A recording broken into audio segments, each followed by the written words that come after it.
What is going on, everyone? Welcome, welcome, welcome. It's your girl Aries in Jersey. We got some breaking news for y'all.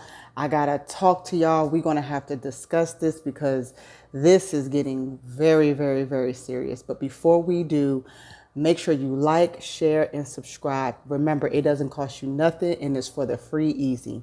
So let's go ahead and get into this. So I have an article here that I'm going to read, and this is pertaining to Trump's birthright citizenship, okay? So Trump just signed an executive order, okay, and he is seeking to narrow the availability when it comes to birthright citizenship, right? So there is a current guarantee of citizenship to almost anyone who is born in the United States. And we already know that the Supreme Court went ahead and ruled against this judgment, basically keeping and holding the 14th Amendment in place. Okay. So Trump also signed a second executive order titled Ending Birthright Tourism. So this basically targets what Trump administration has repeatedly characterized as a problem. Travel by pregnant women to the United States to give birth to their children will be U.S. citizens. So basically that is no more. So basically what we've seen in the past is that you have women who come over here who may be 7, 6, maybe in their third trimester or whatever the case may be.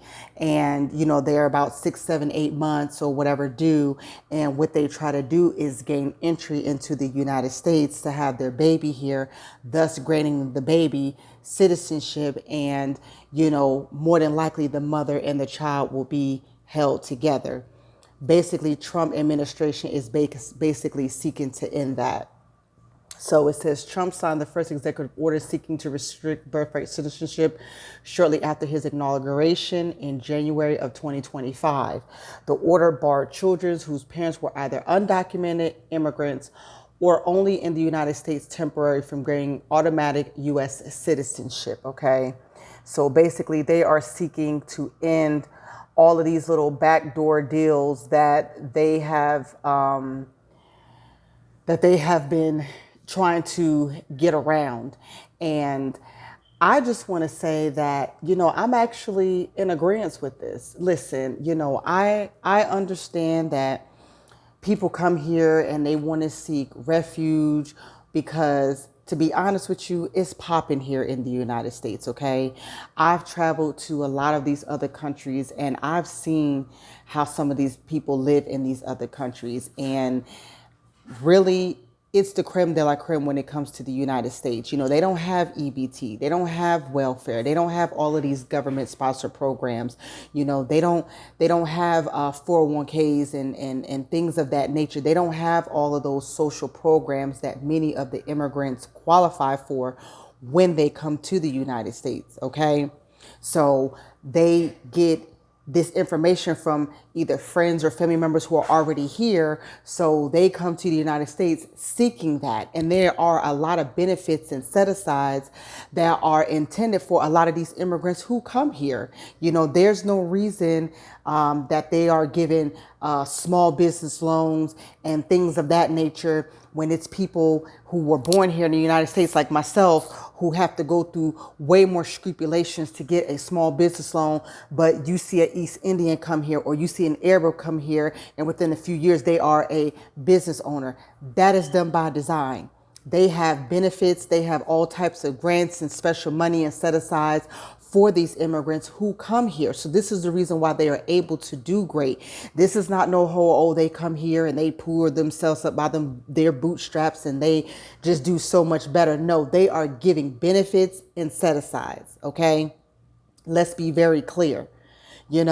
They come here with a clean slate. They come here with no type of blemish on their credit report or a bad credit score. Whereas an American like myself, I'm put through the ringer if I even want to get a loan or if I even want to try to do things independently. It's very hard for people like myself. You know what I'm saying?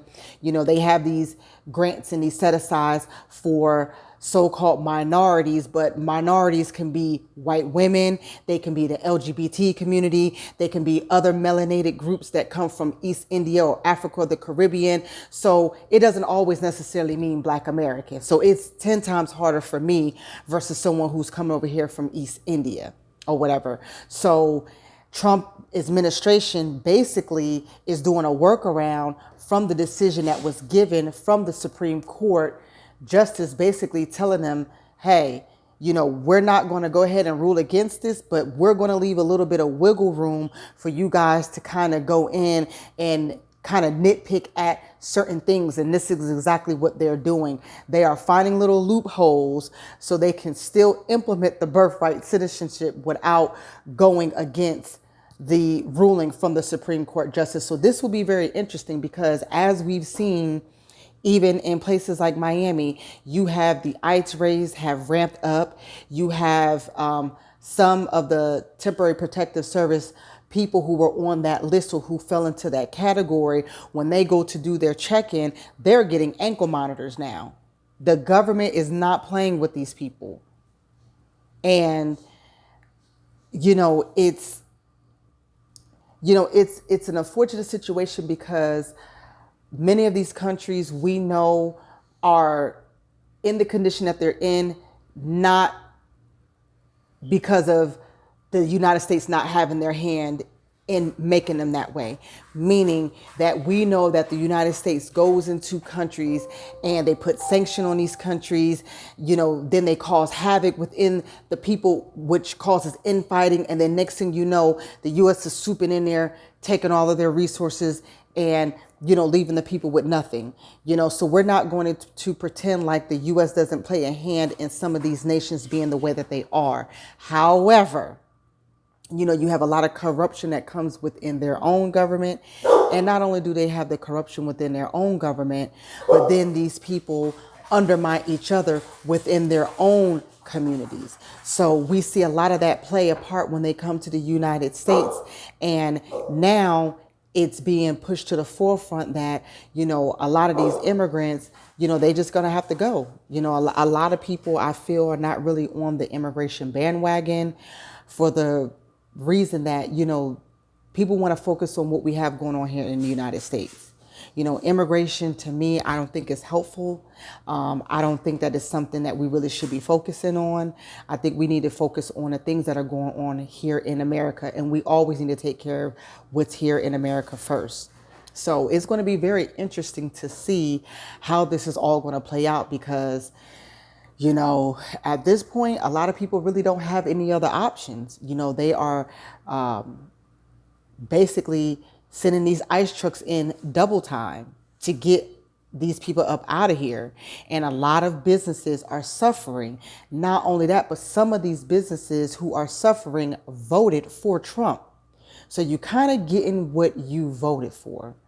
You can't complain at the end of the day when you were the one who voted for Trump and he is the one who told you that he was going to start deportations once he became president and he got into the office. And this is exactly what we're seeing and exactly how it's playing out. But let me know what y'all think. What do y'all think about the new birthright citizenship order that Trump signed? Do you think it's a good? Do you think it's a bad thing? Drop that in the comments. Tell me what you think. Make sure you like, share, and subscribe, and we'll be back for more content. Peace.